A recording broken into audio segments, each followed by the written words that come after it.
어찌 보면 참 많이 기다리셨던 네. 분도 계실 거고 기다리다 또 지치신 분도 계실 것 같습니다. 그래서 이 부분은 뭐 부천 쪽도 그렇고 고향 쪽도 그렇고 너무나 좀 좋은 일들이다 보니까 오늘 시간을 통해서 우리 시청자님들께서 몰랐던 부분들을 좀 알려드리면서 좀 오늘 관심을 가지시길 바라겠습니다. 네, 이번 소사대곡선 개통으로 인해서 저도 한번 좀 이용을 해봐야 될 것 같다라는 생각이 들어요. 이 방송 진행하면서 항상 호재 이슈로 많이 나왔었는데 개통이 됐다라고 하니까 기분이 좀 새로운 것 같습니다. 자세한 내용 한번 들어보도록 할게요. 네, 이제 개통이 됐다는 건 이제 신상이잖아요. 많은 분들이 신축 좋아하고 신상 좋아하시거든요.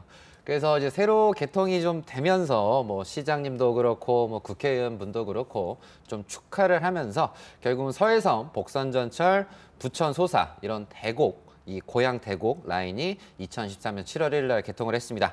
그래서 기존에는 오고 가고 하는데 1시간 10분 정도가 걸렸다라고 한다면 20분으로 엄청 크게 좀 단축된 시간 속에서 오고 가고 할 수가 있게 됐다.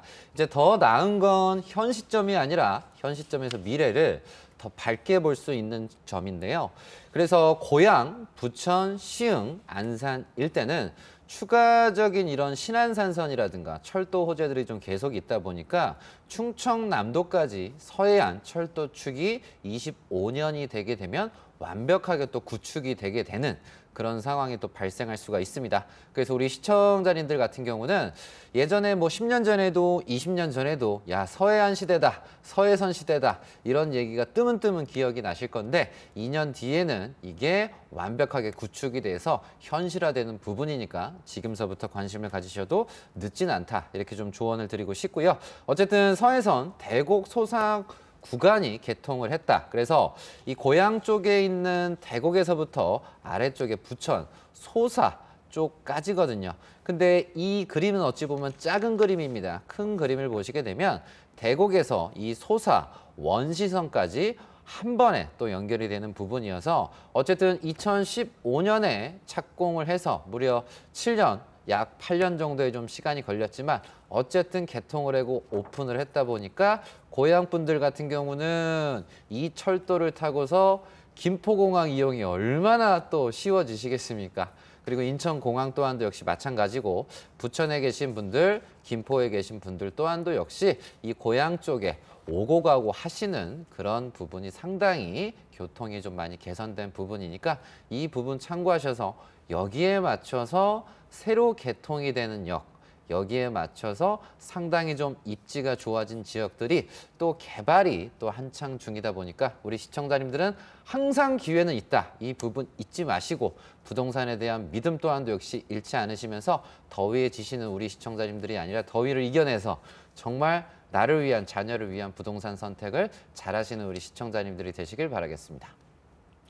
정말 오래 기다리셨던 노선이었던 만큼 참 유용하게 많은 분들이 이용을 하셨으면 하는 그런 바람이네요. 잠시 후에 더 자세한 이야기 한번 들어보도록 하고요. 오프라인 세미나 안내해드리도록 하겠습니다. 하반기 교통 호재의 투자 지역을 매주 추천을 해드리고 있는데요. 이외에도 방송에서 나누지 못한 이야기들 나눠보시면 좋을 것 같습니다. 저희 번호로 전화를 주시면 되는데요. 하지만 이 방송 중에, 생방송 중에만 전화 상담 연결이 가능하니까요. 이 점 참고하셔서 지금 바로 전화 주시기 바라겠습니다. 저희 방송에서 제공하는 정보는 투자 판단에 대한 조언일 뿐 해당 부동산의 가치와 수익률을 보장하지 않습니다. 자, 소사대곡선 이야기 한번 이어가 보도록 하겠습니다. 이번 이 소사대곡선 개통으로 인해서 좀 수혜를 받는 지역도 좀 많이 있을 것 같아요. 네, 수혜받는 지역들을 지금 네. 얘기를 해드리도록 하겠습니다. 그냥 뭐 철도 개통이 돼서 좋다 이런 얘기보다 우리 시청자님께서 뭐 실질적으로 직접적으로 어떤 지역이 어떻게 되는지에 대해서 궁금하실 텐데 어쨌든 기본적으로 요 대곡 다음 역이 이제 능곡입니다. 그래서 능곡역 앞은 이런 재개발들이 지금 현재 한창 진행 중에 있습니다. 그래서 진행을 하다가 조금은 좀 좌천된 지역도 있지만 진행이 잘 된 구역이 요 능곡 2라든가 5라든가 뭐 이런 사업 시행인가 뭐 관리 처분 능곡역 주변에 이루어지고 지금 벌어지고 있는 상황이고요. 그러면서 또 요 지역 얘기 안 하면 또 요 지역 분들이 섭해하십니다. 요 화정역입니다. 그래서 화정지구, 능곡지구. 그래서 이 동네는 동네 마을 이름이 상당히 이뻐요. 막 은빛, 별빛, 뭐 달빛, 햇빛, 뭐 샘터. 엄청 정감 가는 이름들이 많거든요. 그래서 이 지역에 90년대 뭐 중반에 지어져 있는 이런 아파트들도 많고 더불어서 규모 또한도 좀 있다 보니까 정부가 발표를 진행을 하고 있는 일기 신도시 이런 재건축에 맞물려서 잘 되지 않겠는가 이런 기대감이 고조가 되는 곳이 요 화정역 근처라고 얘기할 수 있겠습니다. 그래서 능곡의 이런 재개발적인 부분, 화정역 부분에 이런 재건축 호재가 있고요.